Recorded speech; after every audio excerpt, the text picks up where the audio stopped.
It was a crisp, golden morning at Greenwood School, and the children were all busy with their usual activities. The school playground buzzed with the chatter of boys and girls, some kicking footballs, others playing tag, and a few gathered under the big oak tree reading books. But 12-year-old Ella Blake sat alone on the swings, staring at the ground, her thoughts far away. Ella was known as quiet and thoughtful. She didn't mind being on her own. Sometimes, in fact, she preferred it. But lately, something was weighing on her. The school's annual sports day was coming up, and every year, Ella's friends, including her lively best friend Maggie, would talk about it excitedly. They would cheer each other on, run races, and show off their skills in front of the whole school. Ella, however, had always avoided the event. She didn't have the courage to run in front of everyone, and the thought of being seen in a race made her stomach twist with nerves. But this year, Maggie was determined to change that. "You're running the 100-meter race with me, Ella," Maggie declared one lunchtime as she bounced over to where Ella sat, her eyes sparkling with enthusiasm. "You can do it. We'll practice together, and I know you'll do brilliantly." Ella's heart sank.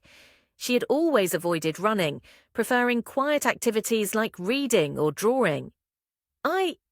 I'm not sure, Maggie," she said, nervously twisting the corner of her napkin. "I don't think I can do it. I get too nervous and I'm not fast enough." Maggie's face fell for just a moment, but then she brightened again. "Don't worry. We'll practice after school every day. I'll be with you the whole time." And so it began. Every afternoon after school, Ella and Maggie would meet by the field. Maggie would race ahead, her legs long and strong, while Ella would follow, her steps slower and uncertain. Every day she felt a little more defeated, watching Maggie run with ease and wondering why she couldn't do the same. But Maggie never gave up on her. "You're doing better every day, Ella. You just need to trust yourself," she would encourage. One afternoon, as they were walking back from their practice, Maggie noticed that Ella had a faraway look in her eyes. "What's the matter, Ella? You seem so quiet today." Ella stopped walking and looked at Maggie.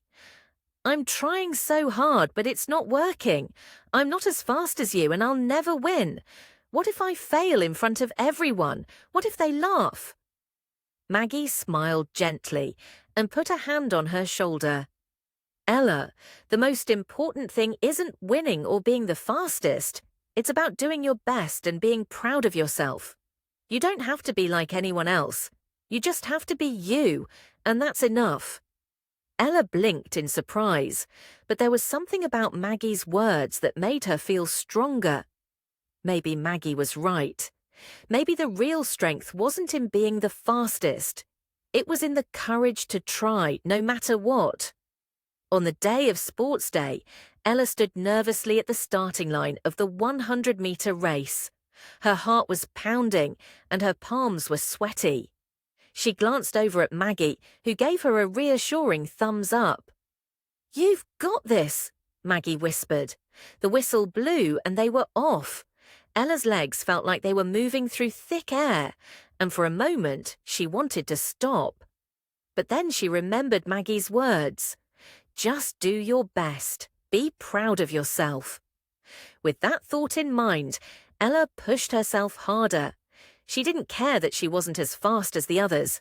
She didn't care that her heart felt like it might burst out of her chest. She just kept going, step by step. When she crossed the finish line, she didn't win the race.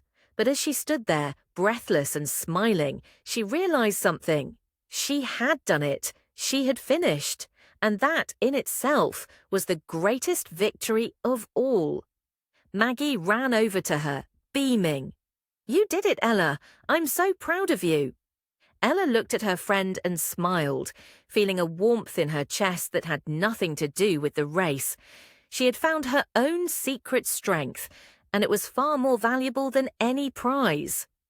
A note from Miss Everly, teacher.